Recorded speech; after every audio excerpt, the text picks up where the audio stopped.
Yang berhormat Senator Tuan Amir Muhammad Ghazali.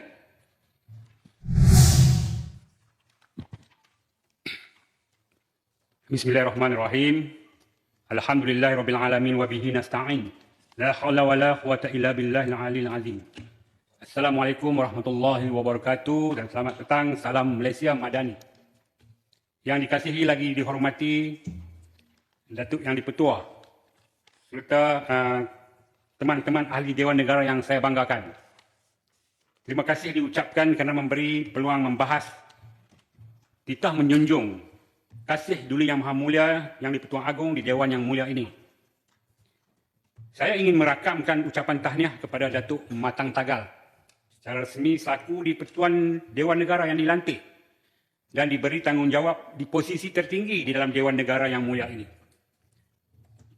Saya juga ingin menjunjung kasih kepada Al-Sultan Abdullah Riyawiddin Al-Mustafa Billah Shah yang telah menyempurnakan tempoh pemerintahan Sri Paduka sebagai Yang di-Pertuan Agong ke-16.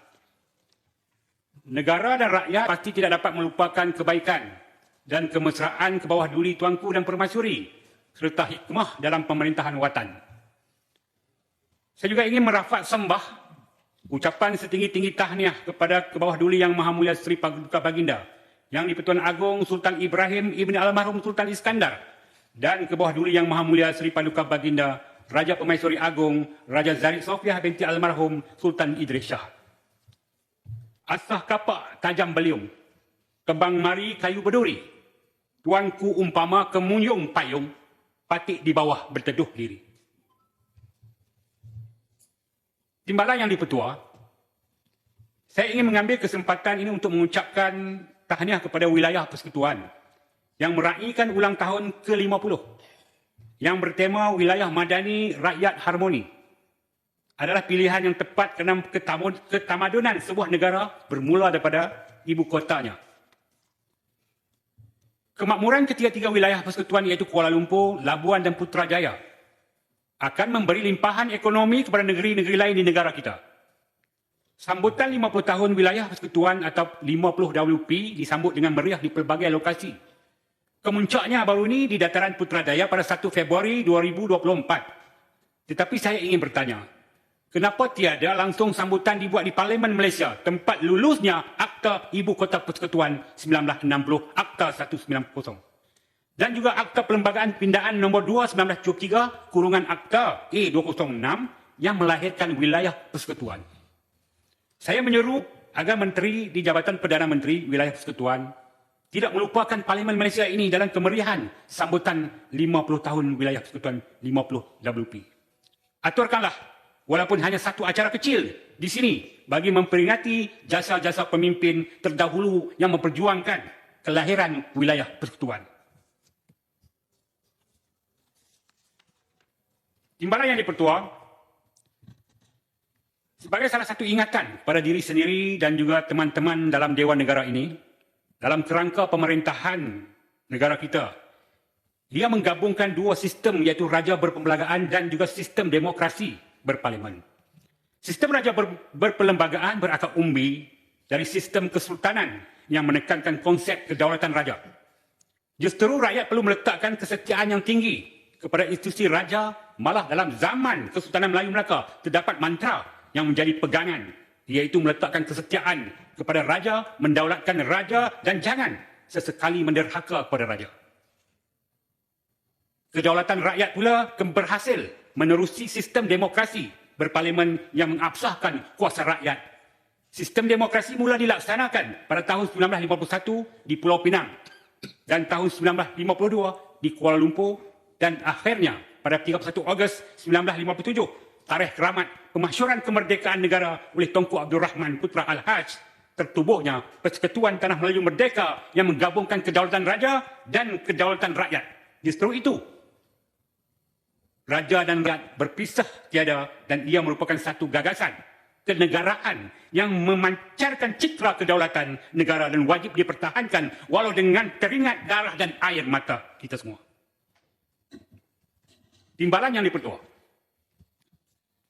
dalam titah Duli Yang Maha Mulia Sri Paduka Baginda Yang di-Pertuan Agong, kebimbangan yang diutarakan seolah-olah seperti tiada kebersekudahan terhadap isu hubungan dan perpaduan antara kaum yang masih belum sempurna.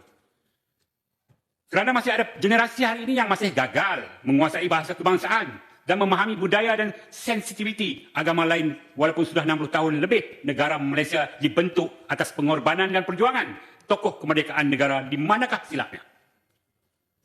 Pelecehan bahasa, peminggiran soal kebudayaan dan sifat reaksioner yang ada pada masyarakat sekarang merupakan antara manifestasi kegagalan kita selama ini untuk menemukan titik cita bangsa tersebut.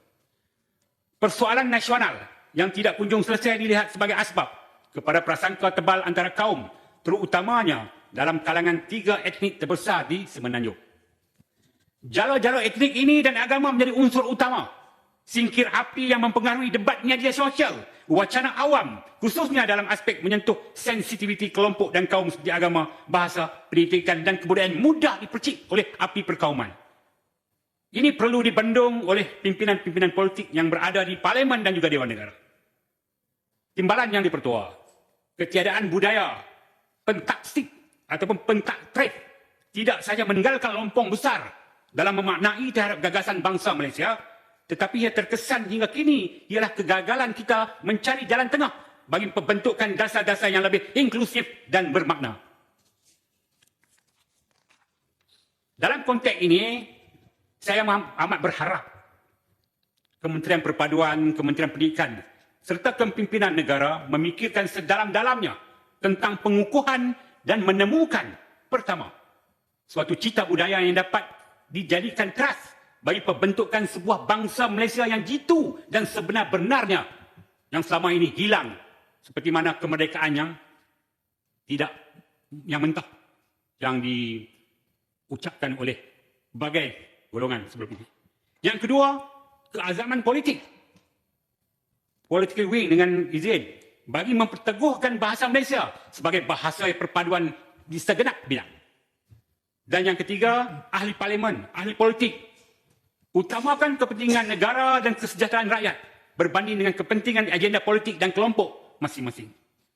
3 perkara ini harus diberikan keutamaan kepada pimpinan-pimpinan politik dalam negara kita sekiranya ia mahu melihat perpaduan sejati dan padu yang mungkin bertapak dalam negara kita. Mungkin bukan generasi kita, tetapi anak-anak cucu kita akan mendapat manfaat daripada apa yang kita bincangkan pada petang ini. Timbalan yang kedua, perpaduan kaum berasaskan bahasa pertuturan yang sama, sinikal yang sama, akan lebih berjaya sekiranya ramai kaum Cina sefasih Howard Lee, iaitu MP Ayat Hitam, dengan logat Kedah Peraknya, dan juga Stevenson Chikiong fasih dengan bahasa baku logat utara, ahli parlimen Bukit Tajam. Ini sekadar contoh jika kita mahu menoktahkan isu perpaduan ini. Kerana bahasa yang sama, pertuturan yang sama, inilah adalah ubat yang tepat bagi pembikinan negara yang bangsa yang bersatu dalam negara kita. Timbalan yang dipertua, kestabilan politik adalah unsur utama bagi kebijakan dan pembaikan politik, ekonomi dan sosial untuk negara ini, dan menyeru kerajaan dan pembangkang berganding bahu dan bekerjasama untuk membangunkan negara demi kepentingan seluruh rakyat Malaysia. Dan kita semua sudah tahu pergolakan 5 tahun yang lalu merencatkan pertumbuhan ekonomi kita, merencatkan segala-galanya. Kita tidak mahu mengulangi pada penggal kali ini ketajaman politik itu memparahkan lagi perjalanan ekonomi dan budaya dan juga sosial masyarakat Malaysia keseluruhannya. Sehubungan dengan itu, semua pihak perlu menghayati konsep kestabilan yang dianjurkan oleh Duli Yang Maha Mulia bagi kesejahteraan rakyat dan negara. Timbalan yang dipertua, saya nak menyentuh isu-isu rakyat yang akan saya ketengahkan. Yang pertama, kebelakangan ini terdapat kes kematian yang sering berlaku dalam kereta kerana tertidur selepas menjaga ibu bapa atau ahli keluarga yang sakit di hospital. Barangkali tiada tempat yang sesuai untuk berehat, waima ruang selamat untuk melelapkan mata. Atas kesulitan kerja atau faktor ekonomi, saya menggesa Kementerian Kesihatan mewujudkan sebahagian kompaun bangunan hospital di negeri-negeri yang tidak mengganggu tugas rutin dijadikan bilik rahmah buat penginapan sementara waktu malam bagi golongan kurang berkemampuan dengan syarat dan kaedah tertentu agar masalah demikian tidak berulang dan dapat dihindari. Dengan kematian dalam kereta, dia letih pergi tengok ibu bapa dia, adik-adik dia, tak ada tempat nak menginap malam, tidur dalam kereta, buka enjin, tidur, loop. Ramai dah berlaku benda ni. Jadi mengharapkan Kementerian Kesihatan prihatin dalam isu ini. Yang kedua, penagihan dadah di kawasan ini berkaitan dengan kesihatan minda. Berapa ramaikah penagih dadah di Malaysia ini yang telah mengidap penyakit mental? Berapakah jumlah golongan belia yang mengalami kecelaruan mental kerana dadah? Apakah persediaan Kementerian Dalam Negeri dan Kementerian Kesihatan Malaysia yang berhasrat untuk melaksanakan eksaminasi penagih dadah dalam negara? Dan sejauh manakah perkara ini diwawarkan kepada komuniti Malaysia? Yang ketiga, saya ingin menggesa Kementerian Sumber Manusia memikirkan cadangan menyerap ratusan ribu pelarian etnik Rohingya sebagai tenaga buruh asing dalam sektor 3D, iaitu kotor, bahaya dan juga sukar. Khususnya sektor perladangan. Kerana adalah lebih menguntungkan negara buat masa ini sekiranya mengambil pekerja asing luar berbanding membawa masuk pekerja yang sudah ada di sini. Dan juga etnik Rohingya itu berkeliaran merata tempat Bukit Mentajam, Pulau Pinang banyak. Jadi Kementerian Sumber Manusia harus melihat perkara ini dengan lebih memberi manfaat kepada pihak industri dan juga peladangan. Yang keempat, saya ingin mengucapkan terima kasih kepada Kerajaan Persekutuan melalui Kementerian Pengangkutan dengan peruntukan 10 bilion bagi melaksanakan perlaluan LRT dari lampangan terbang antarabangsa Pulau Pinang, LTAPP, Komtar dan merentasi laut berakhir di Penang Central. Dan sudah pasti ia dapat menyelesaikan sistem pengangkutan awam yang lancar di bahagian pulau dan seberang perai. Dan ia akan berlaku switch over limpahan ekonomi di bahagian seberang perai dan akan menjadi pilihan pembangunan lestari dan juga hak pengangkutan wilayah utara yang kita cita-citakan di sebelah seberang perai ini.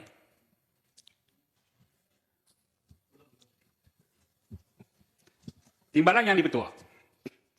Titah Duli Yang Maha Mulia Sultan Ibrahim bertekad mencapai status ekonomi berpendapatan tinggi. Perkara ini adalah hasrat jutaan rakyat yang mendambakan peluang dan masa depan yang lebih baik untuk semua. Kita inginkan kemakmuran ekonomi yang adil dalam masa yang sama, usahawan Bumiputra tidak dipinggirkan. Penganjuran Kongres Ekonomi Bumiputra KUB 24 baru-baru ini bagi menetapkan hala tuju, dasar dan pendekatan baru agenda pemerkasaan Bumiputra disambut dengan penuh harapan. Sorak riang, gembira usahawan-usahawan Bumiputra. Namun begitu, apa yang dicerakinkan oleh Perdana Menteri di akhir Kongres Ekonomi Bumiputra meminta agar GLIC dan juga GLC dan juga konglomerat bantu menjayakan ekonomi usahawan Bumiputra. Hanya dipandang sebelah mata atau buat lebih kurang, orang kampung kita buat lebih kurang.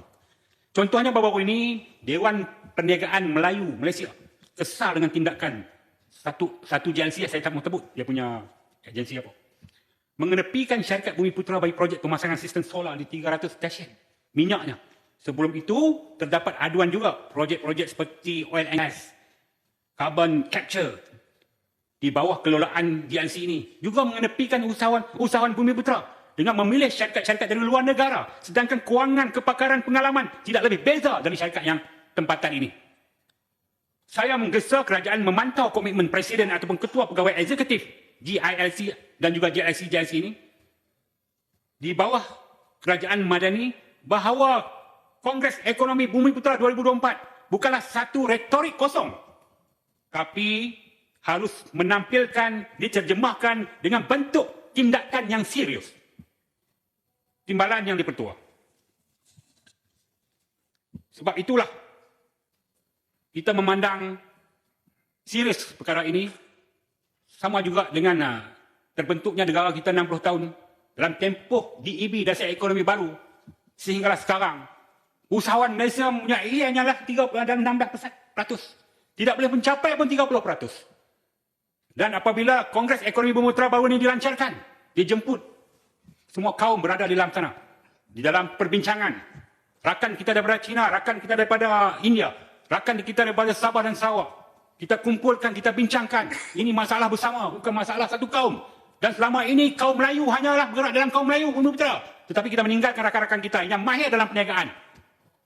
Kita amat rugi. Dalam tempoh itu, usahawan Melayu ketinggalan. Jadi sebab itulah, Kongres Usahawan Bumiputra baru ini, saya mengucapkan jutaan terima kasih kepada penganjur kerana dapat memberikan satu minta pandangan daripada YB. Okay.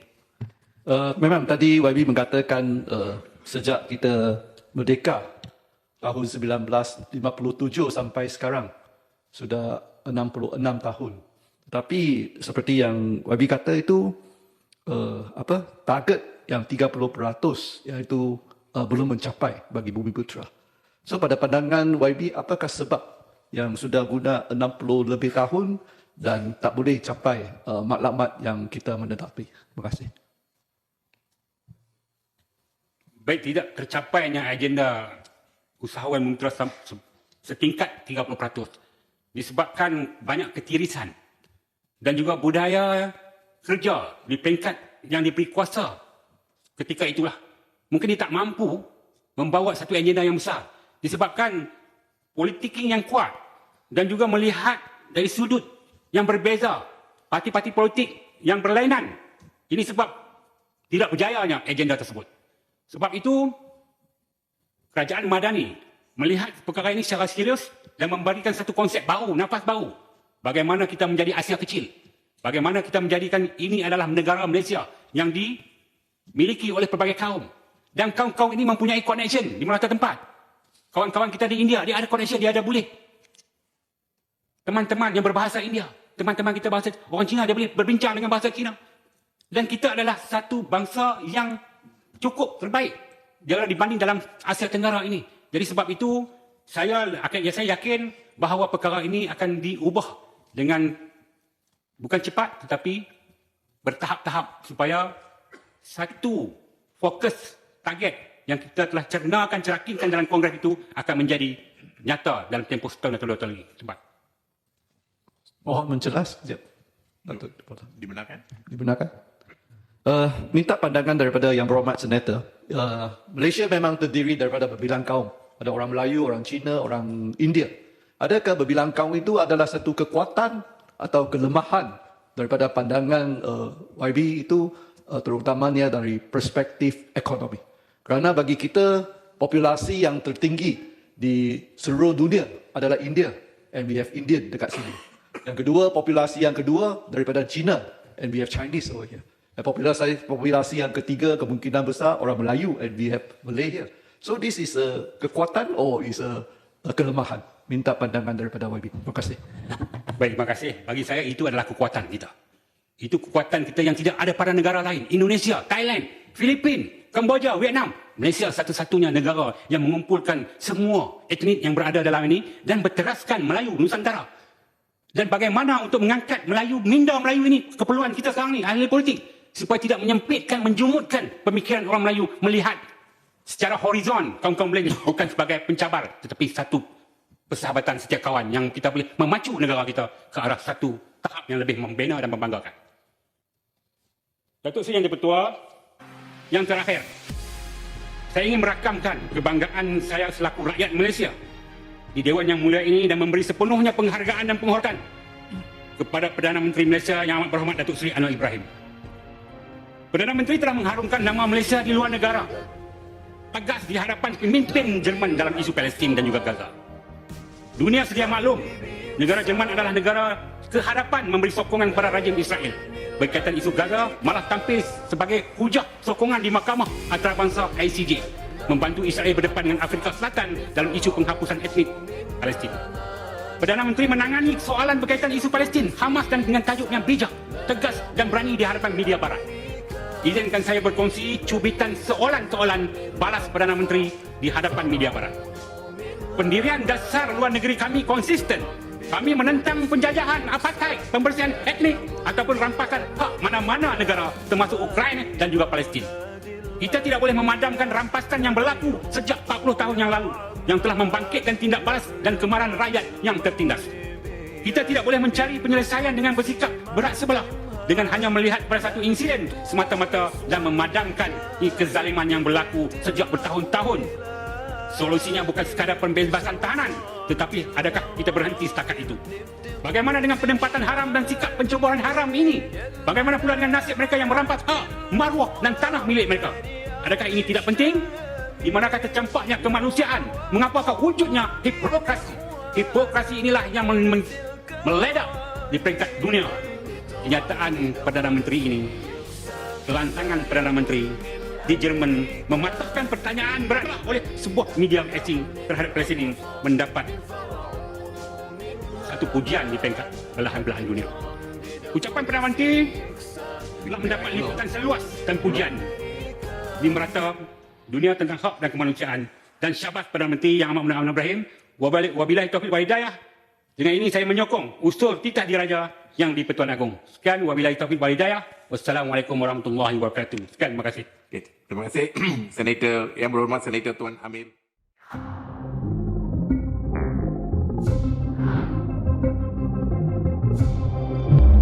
Thank you.